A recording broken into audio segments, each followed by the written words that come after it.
역경 속에서 고결한 품성과 행복을 얻다. 스칸디나비아 격언에 북풍이 바이킹을 만들었다. 라는 말이 있다. 매섭게 몰아치는 차디찬 북풍 같은 가혹한 환경과 조건을 극복해 나감으로써 뛰어난 인물로 성장한다는 뜻이다. 우리가 역경을 헤쳐나갈 때 이 말은 큰 위로가 된다.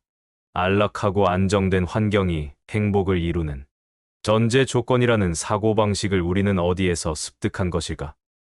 자신에게 연민을 느끼는 사람은 푹신한 소파에 앉아서 안락할 시간을 보낼 때조차 자기 자신을 동정한다. 역사를 돌이켜보라. 그 어떠한 악조건과 열악한 환경에서도 최선을 다해 자기 책임을 완수하며 치열하게 삶을 일군 자가 고결한 품성을 갖추고 진정한 행복을 맞이했다.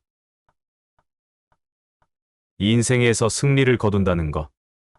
노르웨이가 낳은 위대한 바이올리니스트 올레 불이 파리에서 콘서트를 열던 중 바이올린 현 하나가 끊어지는 돌발 상황이 발생했다.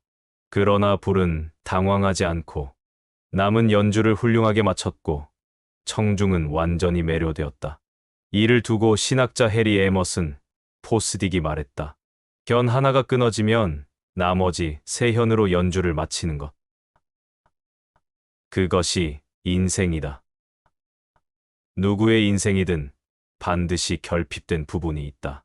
푸념하고 절망한다 해도 달라지는 것은 없다.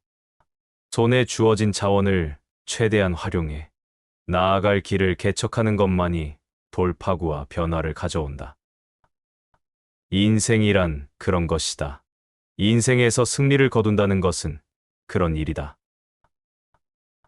좌절의 경험을 살려라. 시카고 대학교의 로버트 허친스 총장에게 걱정에 매몰되지 않는 비결에 관해 물었더니 다음의 대답이 돌아왔다. 누군가 레몬을 던지거든 그것으로 레모네이드를 만들라. 나는 언제나 이 가르침을 따르기 위해 노력한다. 어떤 어려움이 닥쳐도 긍정적 변화의 방향을 모색하면 길이 열린다는 의미다. 이것이 위대한 교육자의 인생 철학이다. 그리고 어리석은 자는 그와 정반대로 행동한다. 조금의 시련이나 고민에 부닥치면 바로 포기하고는 난 끝났어 라며 절망한다. 나는 왜 이렇게 운이 없을까 라고 한숨 짓는다. 반면 지혜로운 자는 커다란 좌절 앞에서도 긍정의 자세를 일관한다. 이 불운으로부터 나는 무엇을 배울 것인가 라고 자문하고 현재의 역경을 경험과 기회로 삼아 성공으로 연결할 방법을 고민한다. 결핍과 손실로부터 이점을 발견한다. 중요한 것은 손에 쥔 이익을 활용하는 일이 아니다. 그런 일은 누구나 할 수 있다. 인생에서 진정 중요한 것은 결핍과 손실로부터 이점을 발견하는 일이다. 그를 위해서는 지혜가 필요하며 그것이 바로 현명한 자와 어리석은 자의 결정적인 차이가 된다. 전기 작가 윌리엄 볼리소의 말이다. 볼리소가 이 말을 한 것은 열차 사고로 한쪽 다리를 잃은 후였다. 할 수만 있다면 나는 이 명언을 액자에 넣어 전국의 모든 학교에 걸어두고 싶다. 눈앞에 명확히 놓인 일을 해내라. 1871년 봄, 젊은 의학도가 우연히 꺼내든 책의 한 구절이 걱정이란 것으로부터 그를 해방하고 인생을 바꾸어 놓았다. 그것은 토마스 칼라일의 말이었다. 우리의 중요한 목표는 저 멀리 흐릿하게 보이는 것을 쫓는 것이 아니라 지금 눈앞에 명확히 놓인 일을 해내는 것이다. 의과 대학원의 최종 시험을 앞두고 과연 합격할 수 있을지, 합격한다면 앞으로 무엇을 해야 할지, 개원은 할 수 있을지 등 미래에 대한 불확실성으로 고민하고 방황하던 젊은이가 운명처럼 만난 글귀는 오늘 하루를 충실하게 살게끔 만드는 기폭제가 되었다. 그리고 그는 당대 최고의 명의가 되었다. 세계적 권위의 존스 홉킨스 의과 대학원을 설립했고 영국 의학자가 누리는 최고의 명예인 옥스퍼드 의과대학 금정 교수의 자리에 올랐다. 걱정으로부터 자유로워짐으로써 현재의 삶에 충실할 수 있었던 위대한 의학자 윌리엄 오슬러의 이야기다. 과거와 미래를 차단하고 오늘에 집중하라. 옥스퍼드를 비롯한 4개 대학교의 교수직을 역임한 의학자 윌리엄 오슬러는 예일대학교 학생들과 함께한 강연에서 이렇게 밝혔다. 혹자는 나를 비범한 두뇌의 소유자라고 생각하겠지만 내 친구들은 나 역시 지극히 평범한 두뇌를 가졌음을 알고 있답니다. 그렇다면 그가 성공을 이룰 수 있었던 비결은 대체 무엇일까?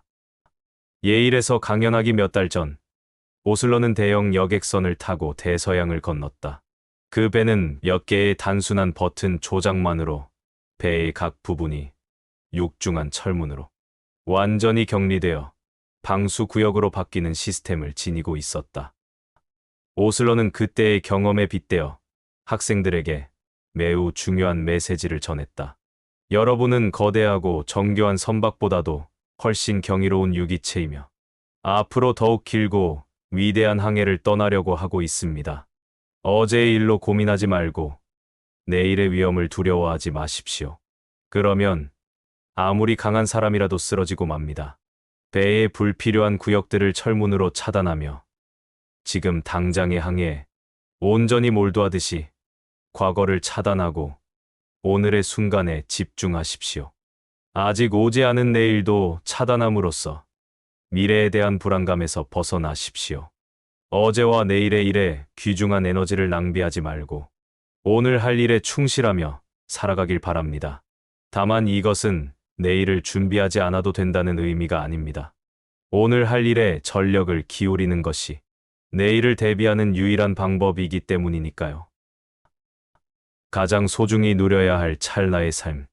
인간 본성이 지닌 가장 비극적인 부분은 삶을 뒤로 미루는 경향이 있다는 것이다. 사람들은 창문 밖에 피어있는 빨간 장미를 보려 하지 않은 채 지평선 저 너머 어딘가에 있을 장미 화원을 꿈꾼다. 어째서 우리는 이토록 어리석을까? 어린아이는 언젠가 키가 크면이라고 말하고 좀 더 자란 아이는 언젠가 어른이 되면이라고 말한다. 어른은 언젠가 결혼한다면이라고 말하고 결혼한 사람은 언젠가 정년을 맞이한다면이라고 말한다. 그리고 마침내 은퇴 후 과거를 돌아볼 때야 비로소 깨닫는다. 삶의 대부분이 지나가 버렸음을, 모든 것을 놓쳐 버렸음을, 인생이란 하루하루 매 순간에 존재한다. 지금이야말로 가장 소중히 누려야 할 삶의 순간이다. 그러나 불행히도 우리는 그것을 너무 늦게 배운다. 오늘 닦아야 할 접시만을 떠올려라.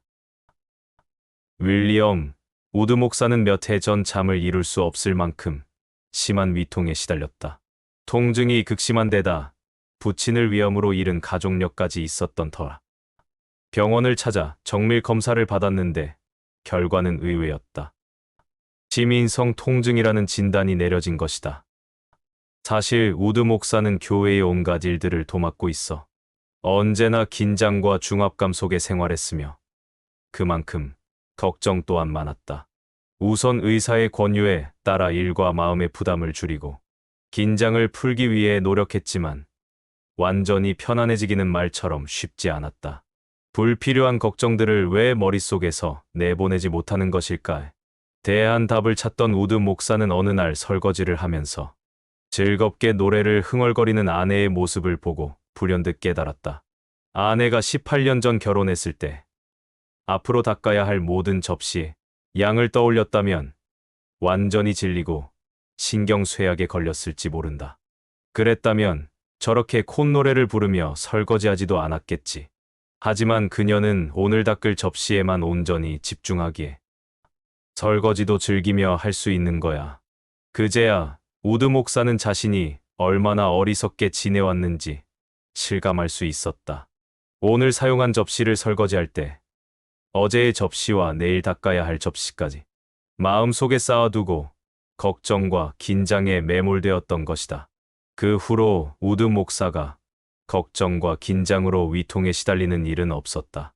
부족하다고 생각하는 한 마음은 채워지지 않는다. 원하는 것을 소유하지 못했다고 해서 자기 원망과 걱정으로 스스로를 괴롭히지 말라. 로마의 철학자 세네카는 말했다. 자신이 가진 것이 불충분하다고 생각하는 한, 설령 세계를 손에 넣는다고 해도 마음은 채워지지 않는다. 성공적인 일에 의식을 향한다.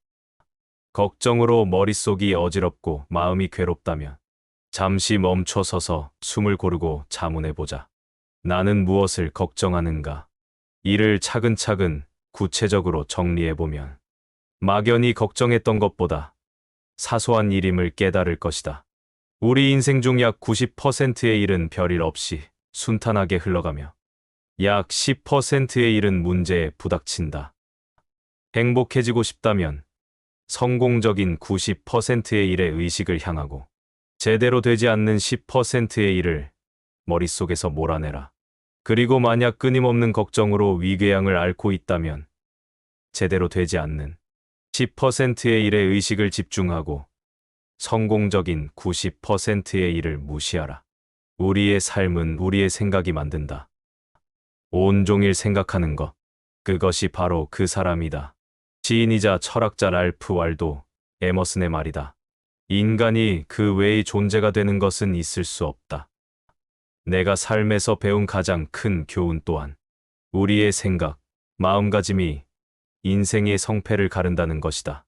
생각이 인생을 만들고 운명을 결정짓는다. 그렇기에 우리의 최대 과제는 건설적인 사고를 하는 것이라 확신한다. 만약 그럴 수 있다면 어떤 문제에 직면해도 해결의 실마리를 잡을 수 있다. 로마 제국을 통치한 위대한 철학자 마르쿠스 아우렐리우스도 우리 삶은 우리의 생각이 만드는 것이다 라고 말했다. 말 그대로다. 행복한 생각은 행복한 인생을 만든다. 불행한 생각은 불행한 인생을 만든다. 병든 생각은 병을 부를 것이며 실패를 생각하면 실패로 이어질 것이다. 자기 연민에 빠지면 모두가 자신을 싫어할 것이다. 마음의 평안을 가져올 수 있는 존재는 오직 자신뿐이다. 반세기 가까운 생을 살며 확신하는 것이 있다면 인간에게 평안을 가져다 줄 수 있는 것은 오직 그 자신뿐이라는 사실이다. 이는 철학자 에머슨의 말과 일맥상통한다. 정치적 승리, 소득 증가, 건강 회복, 그리운 법과의 재회 같은 외적인 사건들은 우리의 기분을 들뜨게 하고 앞으로 행복한 나날이 계속될 것이라는 기대감을 고양한다. 그러나 그것을 믿어서는 안 된다. 삶은 그런 식으로 이루어지지 않기 때문이다. 우리에게 평안을 가져올 수 있는 존재는 우리 자신뿐이다. 쾌활하게 행동하면 기분까지 밝아진다. 인간은 일어난 사건 자체보다 그에 대한 자신의 생각 때문에 더 큰 상처를 받는다. 프랑스의 위대한 철학자 몽테뉴가 인생 지침으로 여겨온 말이다. 무슨 일이든 그것을 어떻게 받아들이고 생각하느냐는 전적으로 자신에게 달려 있다. 온갖 골치 아픈 문제로 신경이 곤두서 있는 사람에게 마음을 고쳐먹고 긍정적으로 생각하면 나아질 것이라는 팔자 좋은 주장을 하고 있는 건가? 이렇게 생각하는 사람도 있을 것이다. 그렇다. 바로 그 말이다. 커다란 시련이 닥칠지라도 의지를 다잡고 노력한다면 괴로운 마음을 떨치고 일어설 힘을 낼 수 있다. 하버드의 저명한 심리학자 윌리엄 제임스 교수는 이렇게 말했다. 행위는 감정을 따르는 듯이 보이지만 실제로 행위와 감정은 동시에 일어난다. 따라서 의지로 통제 가능한 행위를 조정하면 감정을 간접적으로 제어할 수 있다. 유쾌한 상태가 아닐지라도 마치 즐거운 듯이 말하고 웃으면 이윽고 감정까지도 즐거운 상태로 전달된다. 직접 시도해보자. 얼굴 근육을 움직여 미소를 짓고 등을 펴고 심호흡하고 쾌활하게 노래를 불러보자. 행복과 기쁨을 연기하는 동안 암울한 기분은 옅어지는 것을 체감할 수 있을 것이다. 이것은 삶의 기적을 일으키는 진리 중 하나다. 사소한 일에 연연하기에 인생은 너무나 짧다. 우리가 사소한 문제로도 쉽게 짜증과 분노, 고민에 빠지는 까닭은 그 문제를 과대평가하기 때문이다. 작은 일에 연연하기에 인생은 너무나 짧다. 영국의 정치가 벤저민 디즈레일리의 말이다. 프랑스 작가 앙드레 모로아는 이 명언 덕에 괴로운 경험들을 극복할 수 있었다고 고백했다. 그리고 그 이유를 이렇게 설명했다. 우리는 종종 잊어버려야 하는 하찮은 일에 정신을 빼앗기기 쉽다. 하지만 잘 생각해 보자. 우리는 앞으로 고작 몇십 년밖에 살지 않는다. 그런데 나는 물론 누구라도 1년만 지나면 기억에서 지워버릴 일을 온종일 고민하고 절망하고 불평하느라 귀중한 시간을 낭비한다. 그것이 우리가 원하는 것인가? 숭고한 신념, 진실한 사랑, 가치 있는 일에 소중한 시간을 할애해야 하지 않겠는가? 사소한 일에 연연하기에 우리 인생은 너무나도 짧다. 최악의 상황을 각오하면 잃을 것이 없다. 중국의 작가이자 문화 평론가인 리 니탕은 진정한 마음의 평안은 최악의 상황을 받아들이는 것에서 시작된다. 이는 심리학적으로 에너지의 발산을 뜻한다. 라고 말했다. 그렇다. 최악의 상황을 각오하고 그것을 받아들일 수 있다면 더는 잃을 것이 없다. 어쩌면 홀가분하기까지 할지 모른다. 그리고 잃을 것이 없다는 것은 이제부터 얻는 일만 남았다는 뜻이다. 단순한 이치다. 그러나 여전히 많은 사람이 실패라는 사건에 매몰되어 분노와 좌절감에 사로잡히고 인생을 망친다. 원인은 그들이 최악의 상황을 직면하려 하지 않기 때문이다. 문제를 외면함으로써 개선할 방법을 행동으로 옮기지 못하기 때문이다. 그들은 삶을 다시 일으켜 세우기 위한 노력을 뒤로 한 채 자신의 고통스러운 경험에 점점 더 깊이 함몰된다. 피로를 막는 일은 걱정과 불안을 예방하는 일이기도 하다. 걱정과 불안 그리고 피로를 예방하기 위한 제일 규칙은 단순하다. 바로 자주 쉬는 것이다. 가능하다면 피로를 느끼기 전에 휴식을 취해야 더 효과적이다. 걱정을 막는 방법을 소개하면서 피로를 예방하는 방법을 함께 말하는 이유는 무엇일까? 종종 피로가 부정적인 감정을 심화시키고 걱정을 유발하는 요인으로 작용하기 때문이다. 피로가 면역력을 떨어뜨려 감기나 그 외 질병에 취약하게 만든다는 것은 의학적으로도 입증된 사실이다. 정신의학적 관점에서도 과도한 긴장과 피로는 걱정과 불안이라는 부정적인 감정에 대한 저항력을 약화하는 요인이다.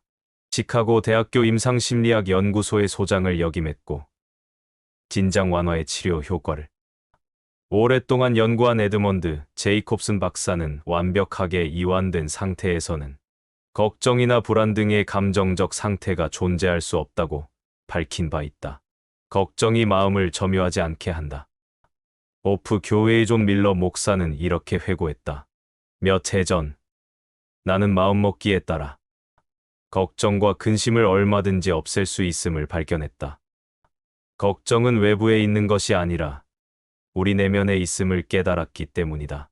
그리고 시간이 대부분의 걱정을 저절로 해결해 준다는 사실도 알았다. 실제로 우리는 일주일 전에 자신이 무엇을 걱정했는지 떠올리지 못하는 때가 종종 있다. 그래서 나는 마음속에 걱정거리가 생기더라도 적어도 일주일이 지날 때까지는 그에 대해 진지하게 생각하지 않는다. 물론 문제를 완전히 잊어버리기는 힘들지만 걱정이 내 마음을 온통 점유하지 않도록 노력한다. 그 결과는 놀라웠다. 문제의 90% 정도가 일주일 안에 자연히 해결되거나 내가 마음가짐을 바꿈에 따라 특별히 고민할 필요가 없어졌다. 저절로 이뤄지는 성공은 없다.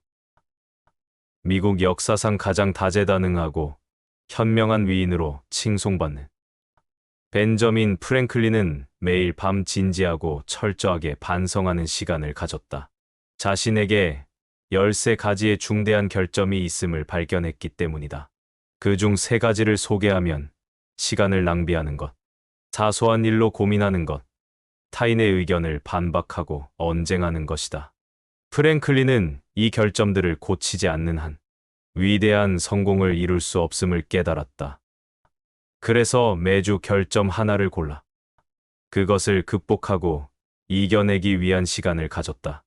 일주일 동안 결점을 고치기 위해 자기 자신과 싸웠고 그 결과를 세세히 기록했다. 그는 이 고단하고 치열한 승부를 2해가 넘도록 이어나갔다. 프랭클린이 미국에서 가장 영향력 있으며 사랑받는 인물로 추앙받게 된 것은 결코 저절로 이뤄진 일이 아니다. 죽은 개를 발로 차는 사람은 없다. 1929년 한 사건이 미국 교육제를 뒤흔들었다. 로버트 허친스라는 청년이 시카고 대학교 총장에 취임한 사건이었다. 그는 식당 종업원, 벌목꾼, 가정교사, 판매원으로 일하며 학비를 모아 예일을 다녔고 대학 졸업 후 불과 8년 만인 30의 나이에 시카고 대학교의 총장이 되었다. 대부분이 허친스보다 연장자인 교육 관계자들은 지나치게 젊다, 경험이 부족하다라며 강한 비판을 쏟아냈다. 언론도 일제히 공세를 퍼부었다. 그리고 취임식이 열리던 날 누군가가 허친스의 부친에게 말했다. 아침 신문에서 허친스를 비난하는 사설을 읽었는데 정말 해도 너무하더군요. 그러자 허친스의 부친은 담담한 어조로 답했다.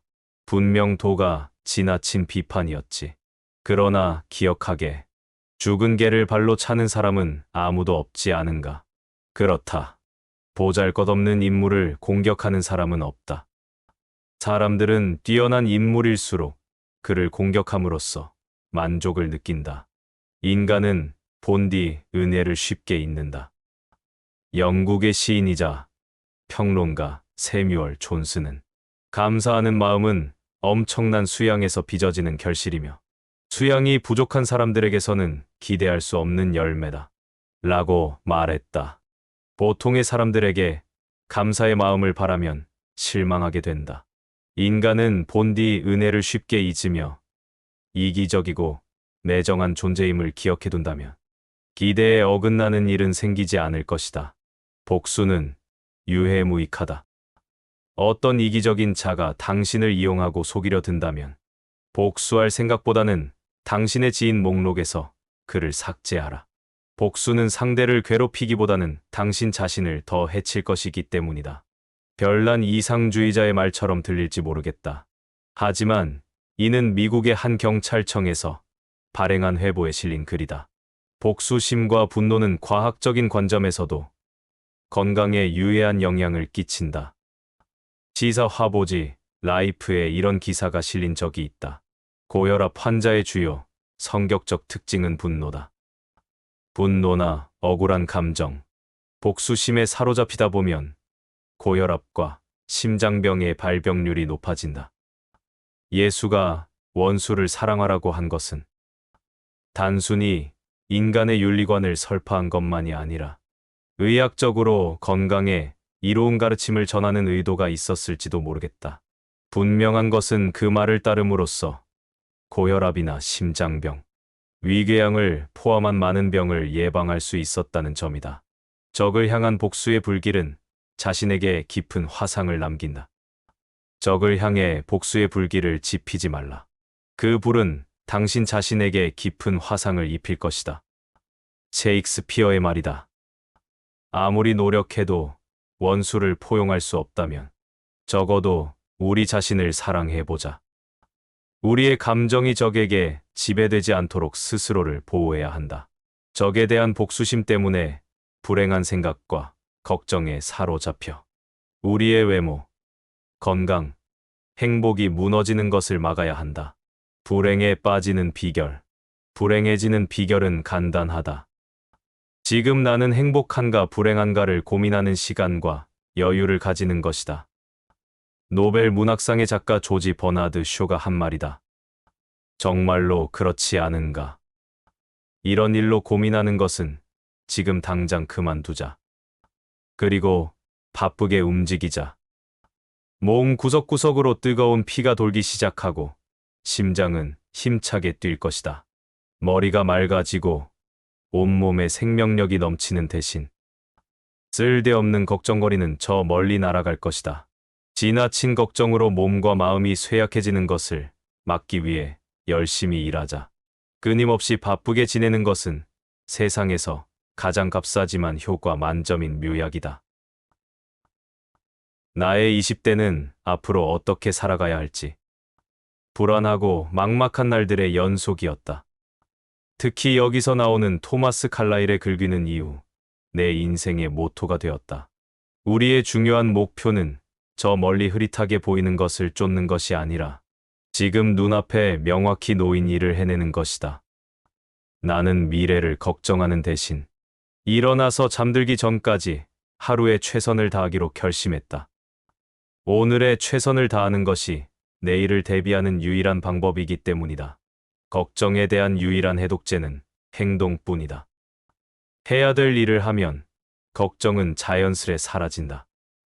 하지만 우리는 아직 일어나지 않은 미래의 일만 걱정할 뿐, 정작 그것을 해결할 수 있는 어떠한 행동도 하지 않는다. 당신이 고민하는 문제에 대해 아무리 걱정한다고 바뀌는 것은 아무것도 없다. 오히려 걱정이 꼬리에 꼬리를 물어 당신을 더욱 괴롭힐 것이다. 당신이 고민하는 문제가 있다면 펜을 들고 다음과 같이 써보자. 지금 걱정하는 것은 무엇인가? 그것에 대해 내가 지금 할 수 있는 일은 무엇인가? 그리고 그것을 행동으로 옮기자. 우리는 걱정한 데에 시간을 허비하며 소중한 현재를 잃어버린다. 나를 괴롭히는 것은 대부분 현실 그 자체보다 그것에 대한 걱정이다. 유태인 격언에는 이런 말이 있다. 인간은 죽게 되면 그 시체를 벌레에게 먹히고 만다. 그러나 살아있다 하더라도 근심 걱정에게 먹히고 말 때가 있다. 나는 당신이 이미 지나간 과거와 아직 다가오지 않은 미래를 걱정하느라 우리에게 주어진 귀중한 오늘을 잃어버리지 않았으면 한다. 그리고 근심하지 않는 나비처럼 살아가길 바란다. 나비가 목숨이 하루도 채 남지 않았다는 사실 따위는 조금도 괴념치 않고 그 갸냘프고 아름다운 날개에 이윽고 차디찬 밤이 찾아들 것을 걱정하지 않고 꽃과 꽃 사이를 힘차게 날아다니는 나비가 있다.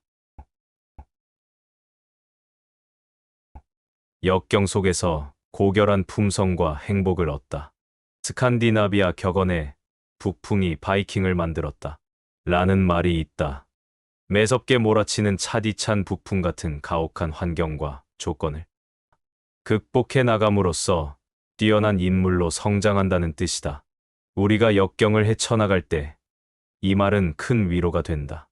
안락하고 안정된 환경이 행복을 이루는 전제 조건이라는 사고방식을 우리는 어디에서 습득한 것일까? 자신에게 연민을 느끼는 사람은 푹신한 소파에 앉아서 안락할 시간을 보낼 때조차 자기 자신을 동정한다. 역사를 돌이켜보라. 그 어떠한 악조건과 열악한 환경에서도 최선을 다해 자기 책임을 완수하며 치열하게 삶을 일군 자가 고결한 품성을 갖추고 진정한 행복을 맞이했다.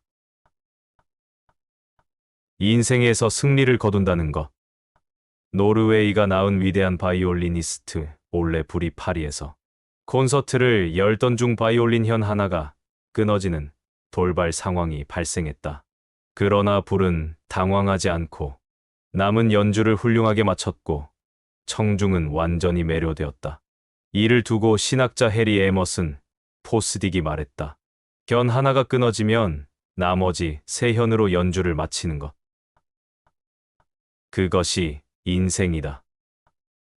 누구의 인생이든 반드시 결핍된 부분이 있다. 푸념하고 절망한다 해도 달라지는 것은 없다. 손에 주어진 자원을 최대한 활용해 나아갈 길을 개척하는 것만이 돌파구와 변화를 가져온다. 인생이란 그런 것이다. 인생에서 승리를 거둔다는 것은 그런 일이다. 좌절의 경험을 살려라. 시카고 대학교의 로버트 허친스 총장에게 걱정에 매몰되지 않는 비결에 관해 물었더니 다음에 대답이 돌아왔다. 누군가 레몬을 던지거든 그것으로 레모네이드를 만들라. 나는 언제나 이 가르침을 따르기 위해 노력한다. 어떤 어려움이 닥쳐도 긍정적 변화의 방향을 모색하면 길이 열린다는 의미다. 이것이 위대한 교육자의 인생 철학이다. 그리고 어리석은 자는 그와 정반대로 행동한다. 조금의 시련이나 고민에 부닥치면 바로 포기하고는 난 끝났어. 라며 절망한다. 나는 왜 이렇게 운이 없을까? 라고 한숨 짓는다.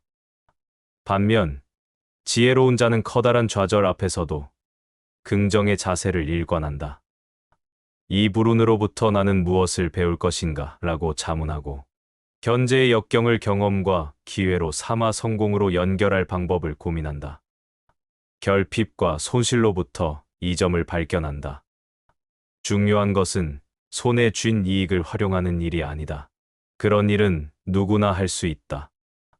인생에서 진정 중요한 것은 결핍과 손실로부터 이점을 발견하는 일이다. 그를 위해서는 지혜가 필요하며 그것이 바로 현명한 자와 어리석은 자의 결정적인 차이가 된다. 전기 작가 윌리엄 볼리소의 말이다. 볼리소가 이 말을 한 것은 열차 사고로 한쪽 다리를 잃은 후였다. 할 수만 있다면 나는 이 명언을 액자에 넣어 전국의 모든 학교에 걸어두고 싶다. 눈앞에 명확히 놓인 일을 해내라.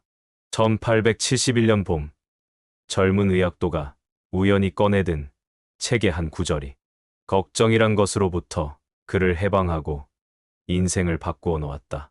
그것은 토마스 칼라일의 말이었다. 우리의 중요한 목표는 저 멀리 흐릿하게 보이는 것을 쫓는 것이 아니라 지금 눈앞에 명확히 놓인 일을 해내는 것이다. 의과 대학원의 최종 시험을 앞두고 과연 합격할 수 있을지, 합격한다면 앞으로 무엇을 해야 할지, 개원은 할 수 있을지 등 미래에 대한 불확실성으로 고민하고 방황하던 젊은이가 운명처럼 만난 글귀는 오늘 하루를 충실하게 살게끔 만드는 기폭제가 되었다. 그리고 그는 당대 최고의 명의가 되었다. 세계적 권위의 존스 홉킨스 의과 대학원을 설립했고 영국 의학자가 누리는 최고의 명예인 옥스퍼드 의과대학 금정 교수의 자리에 올랐다. 걱정으로부터 자유로워짐으로써 현재의 삶에 충실할 수 있었던 위대한 의학자 윌리엄 오슬러의 이야기다. 과거와 미래를 차단하고 오늘에 집중하라. 옥스퍼드를 비롯한 4개 대학교의 교수직을 역임한 의학자 윌리엄 오슬러는 예일대학교 학생들과 함께한 강연에서 이렇게 밝혔다. 혹자는 나를 비범한 두뇌의 소유자라고 생각하겠지만 내 친구들은 나 역시 지극히 평범한 두뇌를 가졌음을 알고 있답니다. 그렇다면 그가 성공을 이룰 수 있었던 비결은 대체 무엇일까? 예일에서 강연하기 몇 달 전 오슬러는 대형 여객선을 타고 대서양을 건넜다. 그 배는 몇 개의 단순한 버튼 조작만으로 배의 각 부분이 육중한 철문으로 완전히 격리되어 방수 구역으로 바뀌는 시스템을 지니고 있었다. 오슬러는 그때의 경험에 빗대어 학생들에게 매우 중요한 메시지를 전했다. 여러분은 거대하고 정교한 선박보다도 훨씬 경이로운 유기체이며 앞으로 더욱 길고 위대한 항해를 떠나려고 하고 있습니다. 어제의 일로 고민하지 말고 내일의 위험을 두려워하지 마십시오. 그러면 아무리 강한 사람이라도 쓰러지고 맙니다. 배의 불필요한 구역들을 철문으로 차단하며 지금 당장의 항해에 온전히 몰두하듯이 과거를 차단하고 오늘의 순간에 집중하십시오. 아직 오지 않은 내일도 차단함으로써 미래에 대한 불안감에서 벗어나십시오. 어제와 내일의 일에 귀중한 에너지를 낭비하지 말고 오늘 할 일에 충실하며 살아가길 바랍니다. 다만 이것은 내일을 준비하지 않아도 된다는 의미가 아닙니다. 오늘 할 일에 전력을 기울이는 것이 내일을 대비하는 유일한 방법이기 때문이니까요. 가장 소중히 누려야 할 찰나의 삶. 인간 본성이 지닌 가장 비극적인 부분은 삶을 뒤로 미루는 경향이 있다는 것이다. 사람들은 창문 밖에 피어 있는 빨간 장미를 보려 하지 않은 채 지평선 저 너머 어딘가에 있을 장미 화원을 꿈꾼다. 어째서 우리는 이토록 어리석을까? 어린아이는 언젠가 키가 크면이라고 말하고 좀 더 자란 아이는 언젠가 어른이 되면이라고 말한다. 어른은 언젠가 결혼한다면이라고 말하고 결혼한 사람은 언젠가 정년을 맞이한다면이라고 말한다. 그리고 마침내 은퇴 후 과거를 돌아볼 때야 비로소 깨닫는다. 삶의 대부분이 지나가 버렸음을, 모든 것을 놓쳐 버렸음을. 인생이란 하루하루 매 순간에 존재한다. 지금이야말로 가장 소중히 누려야 할 삶의 순간이다. 그러나 불행히도 우리는 그것을 너무 늦게 배운다. 오늘 닦아야 할 접시만을 떠올려라. 윌리엄 우드 목사는 몇 해 전 잠을 이룰 수 없을 만큼 심한 위통에 시달렸다. 통증이 극심한 데다 부친을 위험으로 잃은 가족력까지 있었던 터라. 병원을 찾아 정밀 검사를 받았는데 결과는 의외였다. 지민성 통증이라는 진단이 내려진 것이다. 사실 우드 목사는 교회의 온갖 일들을 도맡고 있어 언제나 긴장과 중압감 속에 생활했으며 그만큼 걱정 또한 많았다. 우선 의사의 권유에 따라 일과 마음의 부담을 줄이고 긴장을 풀기 위해 노력했지만 완전히 편안해지기는 말처럼 쉽지 않았다. 불필요한 걱정들을 왜 머릿속에서 내보내지 못하는 것일까? 대한 답을 찾던 우드 목사는 어느 날 설거지를 하면서 즐겁게 노래를 흥얼거리는 아내의 모습을 보고 불현듯 깨달았다. 아내가 18년 전 결혼했을 때 앞으로 닦아야 할 모든 접시에 양을 떠올렸다면 완전히 질리고 신경쇠약에 걸렸을지 모른다. 그랬다면 저렇게 콧노래를 부르며 설거지하지도 않았겠지. 하지만 그녀는 오늘 닦을 접시에만 온전히 집중하기에 설거지도 즐기며 할 수 있는 거야. 그제야 우드 목사는 자신이 얼마나 어리석게 지내왔는지 실감할 수 있었다. 오늘 사용한 접시를 설거지할 때 어제의 접시와 내일 닦아야 할 접시까지 마음속에 쌓아두고 걱정과 긴장에 매몰되었던 것이다. 그 후로 우드 목사가 걱정과 긴장으로 위통에 시달리는 일은 없었다. 부족하다고 생각하는 한 마음은 채워지지 않는다. 원하는 것을 소유하지 못했다고 해서 자기 원망과 걱정으로 스스로를 괴롭히지 말라. 로마의 철학자 세네카는 말했다. 자신이 가진 것이 불충분하다고 생각하는 한 설령 세계를 손에 넣는다고 해도 마음은 채워지지 않는다. 성공적인 일에 의식을 향한다. 걱정으로 머릿속이 어지럽고 마음이 괴롭다면 잠시 멈춰서서 숨을 고르고 자문해보자. 나는 무엇을 걱정하는가? 이를 차근차근 구체적으로 정리해보면 막연히 걱정했던 것보다 사소한 일임을 깨달을 것이다. 우리 인생 중 약 90%의 일은 별일 없이 순탄하게 흘러가며 약 10%의 일은 문제에 부닥친다. 행복해지고 싶다면 성공적인 90%의 일에 의식을 향하고 제대로 되지 않는 10%의 일을 머릿속에서 몰아내라. 그리고 만약 끊임없는 걱정으로 위궤양을 앓고 있다면 제대로 되지 않는 10%의 일에 의식을 집중하고 성공적인 90%의 일을 무시하라. 우리의 삶은 우리의 생각이 만든다. 온종일 생각하는 것, 그것이 바로 그 사람이다. 시인이자 철학자 랄프 왈도 에머슨의 말이다. 인간이 그 외의 존재가 되는 것은 있을 수 없다. 내가 삶에서 배운 가장 큰 교훈 또한 우리의 생각, 마음가짐이 인생의 성패를 가른다는 것이다. 생각이 인생을 만들고 운명을 결정짓는다. 그렇기에 우리의 최대 과제는 건설적인 사고를 하는 것이라 확신한다. 만약 그럴 수 있다면 어떤 문제에 직면해도 해결의 실마리를 잡을 수 있다. 로마 제국을 통치한 위대한 철학자 마르쿠스 아우렐리우스도 우리 삶은 우리의 생각이 만드는 것이다. 라고 말했다. 말 그대로다.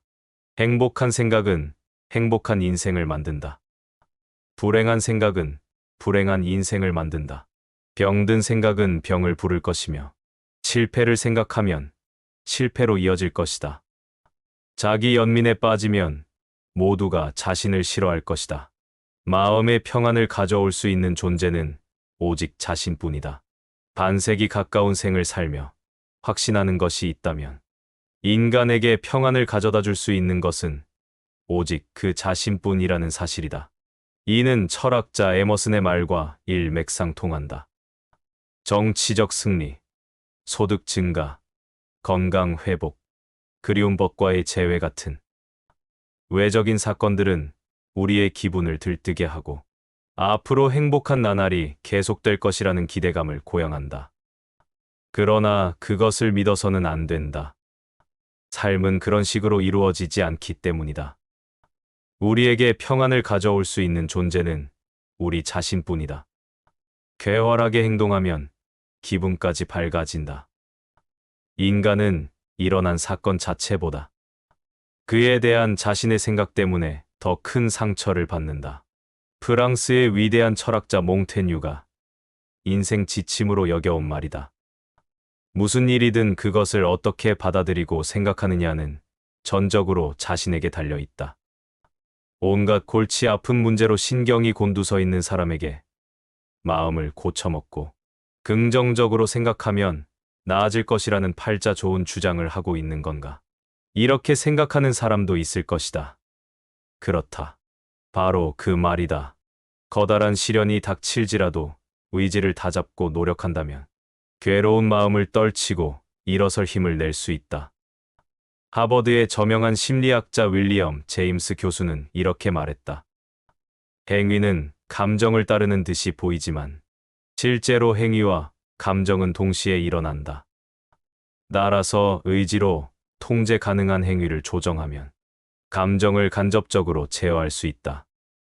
유쾌한 상태가 아닐지라도 마치 즐거운 듯이 말하고 웃으면 이윽고 감정까지도 즐거운 상태로 전달된다.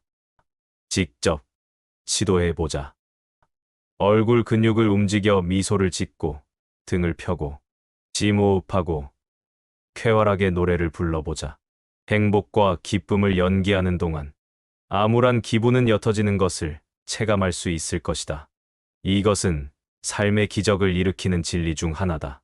사소한 일에 연연하기에 인생은 너무나 짧다.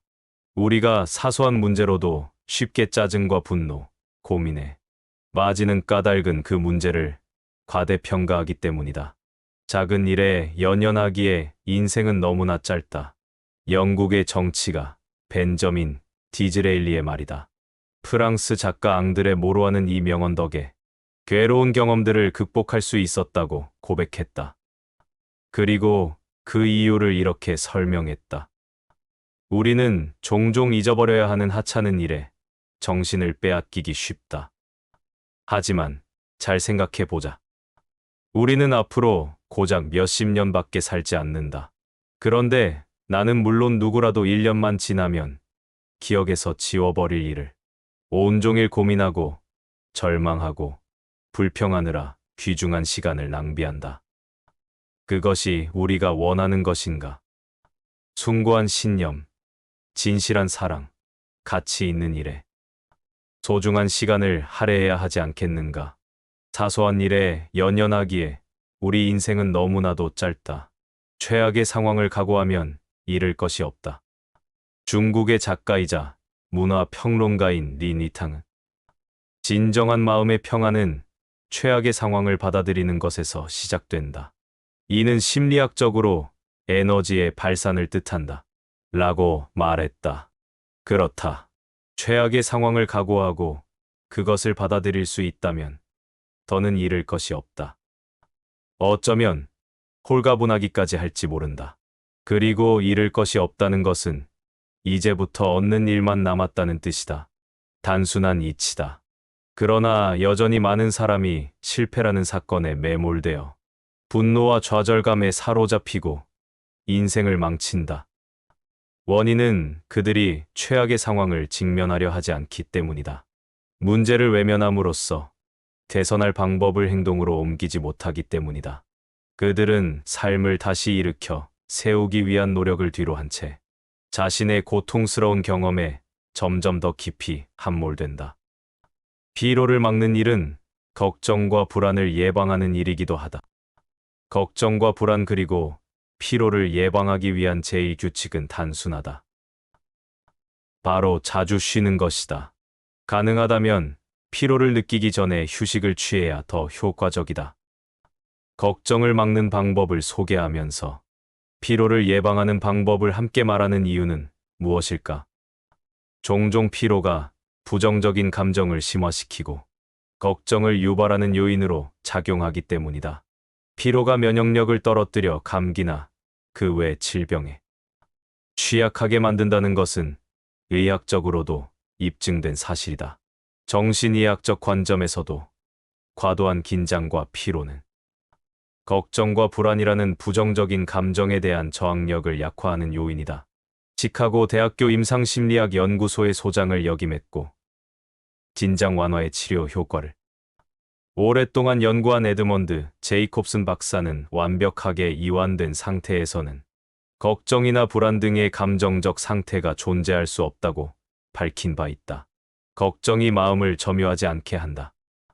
오프 교회의 존 밀러 목사는 이렇게 회고했다. 몇 해 전, 나는 마음먹기에 따라 걱정과 근심을 얼마든지 없앨 수 있음을 발견했다. 걱정은 외부에 있는 것이 아니라 우리 내면에 있음을 깨달았기 때문이다. 그리고 시간이 대부분의 걱정을 저절로 해결해준다는 사실도 알았다. 실제로 우리는 일주일 전에 자신이 무엇을 걱정했는지 떠올리지 못하는 때가 종종 있다. 그래서 나는 마음속에 걱정거리가 생기더라도 적어도 일주일이 지날 때까지는 그에 대해 진지하게 생각하지 않는다. 물론 문제를 완전히 잊어버리기는 힘들지만 걱정이 내 마음을 온통 점유하지 않도록 노력한다. 그 결과는 놀라웠다. 문제의 90% 정도가 일주일 안에 자연히 해결되거나 내가 마음가짐을 바꿈에 따라 특별히 고민할 필요가 없어졌다. 저절로 이뤄지는 성공은 없다. 미국 역사상 가장 다재다능하고 현명한 위인으로 칭송받는 벤저민 프랭클린은 매일 밤 진지하고 철저하게 반성하는 시간을 가졌다. 자신에게 13가지의 중대한 결점이 있음을 발견했기 때문이다. 그중 3가지를 소개하면 시간을 낭비하는 것, 사소한 일로 고민하는 것, 타인의 의견을 반박하고 언쟁하는 것이다. 프랭클린은 이 결점들을 고치지 않는 한 위대한 성공을 이룰 수 없음을 깨달았다. 그래서 매주 결점 하나를 골라 그것을 극복하고 이겨내기 위한 시간을 가졌다. 일주일 동안 결점을 고치기 위해 자기 자신과 싸웠고 그 결과를 세세히 기록했다. 그는 이 고단하고 치열한 승부를 2해가 넘도록 이어나갔다.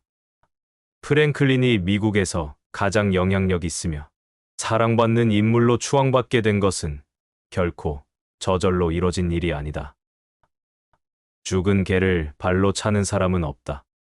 1929년 한 사건이 미국 교육제를 뒤흔들었다. 로버트 허친스라는 청년이 시카고 대학교 총장에 취임한 사건이었다. 그는 식당 종업원, 벌목꾼, 가정교사, 판매원으로 일하며 학비를 모아 예일을 다녔고 대학 졸업 후 불과 8년 만인 30의 나이에 시카고 대학교의 총장이 되었다. 대부분이 허친스보다 연장자인 교육 관계자들은 지나치게 젊다, 경험이 부족하다라며 강한 비판을 쏟아냈다. 언론도 일제히 공세를 퍼부었다. 그리고 취임식이 열리던 날 누군가가 허친스의 부친에게 말했다. 아침 신문에서 허친스를 비난하는 사설을 읽었는데 정말 해도 너무하더군요. 그러자 허친스의 부친은 담담한 어조로 답했다. 분명 도가 지나친 비판이었지. 그러나 기억하게 죽은 개를 발로 차는 사람은 아무도 없지 않은가. 그렇다. 보잘것없는 인물을 공격하는 사람은 없다. 사람들은 뛰어난 인물일수록 그를 공격함으로써 만족을 느낀다. 인간은 본디 은혜를 쉽게 잊는다. 영국의 시인이자 평론가 세뮤얼 존스는 감사하는 마음은 엄청난 수양에서 빚어지는 결실이며 수양이 부족한 사람들에게서는 기대할 수 없는 열매다. 라고 말했다. 보통의 사람들에게 감사의 마음을 바라면 실망하게 된다.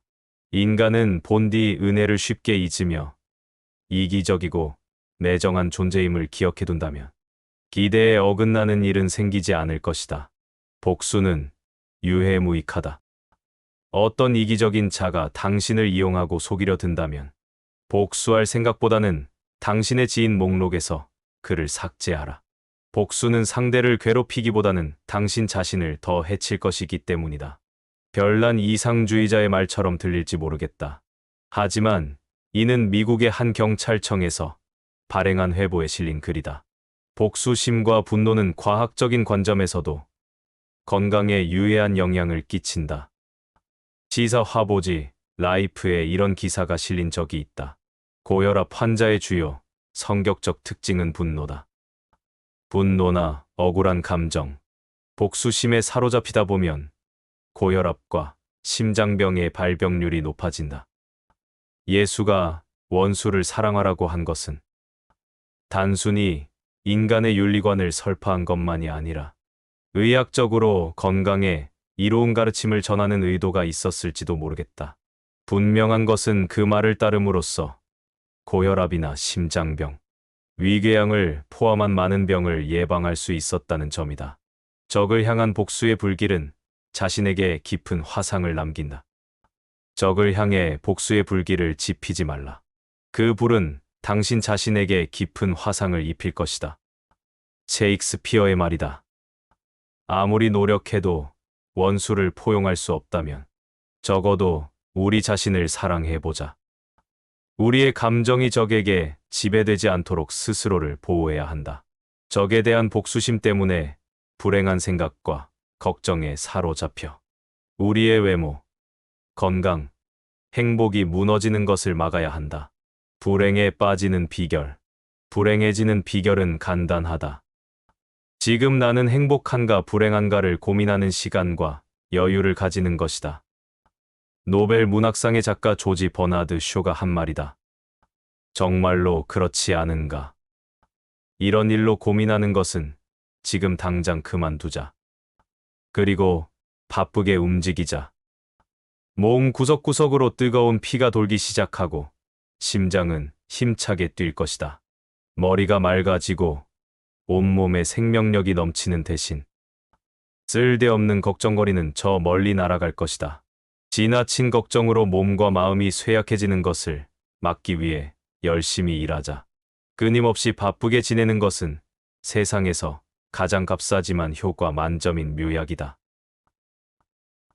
나의 20대는 앞으로 어떻게 살아가야 할지 불안하고 막막한 날들의 연속이었다. 특히 여기서 나오는 토마스 칼라일의 글귀는 이후 내 인생의 모토가 되었다. 우리의 중요한 목표는 저 멀리 흐릿하게 보이는 것을 쫓는 것이 아니라 지금 눈앞에 명확히 놓인 일을 해내는 것이다. 나는 미래를 걱정하는 대신 일어나서 잠들기 전까지 하루에 최선을 다하기로 결심했다. 오늘의 최선을 다하는 것이 내일을 대비하는 유일한 방법이기 때문이다. 걱정에 대한 유일한 해독제는 행동뿐이다. 해야 될 일을 하면 걱정은 자연스레 사라진다. 하지만 우리는 아직 일어나지 않은 미래의 일만 걱정할 뿐, 정작 그것을 해결할 수 있는 어떠한 행동도 하지 않는다. 당신이 고민하는 문제에 대해 아무리 걱정한다고 바뀌는 것은 아무것도 없다. 오히려 걱정이 꼬리에 꼬리를 물어 당신을 더욱 괴롭힐 것이다. 당신이 고민하는 문제가 있다면 펜을 들고 다음과 같이 써보자. 지금 걱정하는 것은 무엇인가? 그것에 대해 내가 지금 할 수 있는 일은 무엇인가? 그리고 그것을 행동으로 옮기자. 우리는 걱정한 데 시간을 허비하며 소중한 현재를 잃어버린다. 나를 괴롭히는 것은 대부분 현실 그 자체보다 그것에 대한 걱정이다. 유태인 격언에는 이런 말이 있다. 인간은 죽게 되면 그 시체를 벌레에게 먹히고 만다. 그러나 살아있다 하더라도 근심 걱정에게 먹히고 말 때가 있다. 나는 당신이 이미 지나간 과거와 아직 다가오지 않은 미래를 걱정하느라 우리에게 주어진 귀중한 오늘을 잃어버리지 않았으면 한다. 그리고 근심하지 않는 나비처럼 살아가길 바란다. 나비가 목숨이 하루도 채 남지 않았다는 사실 따위는 조금도 괴념치 않고 그 갸냘프고 아름다운 날개에 이윽고 차디찬 밤이 찾아들 것을 걱정하지 않고 꽃과 꽃 사이를 힘차게 날아다니는 나비가 있다.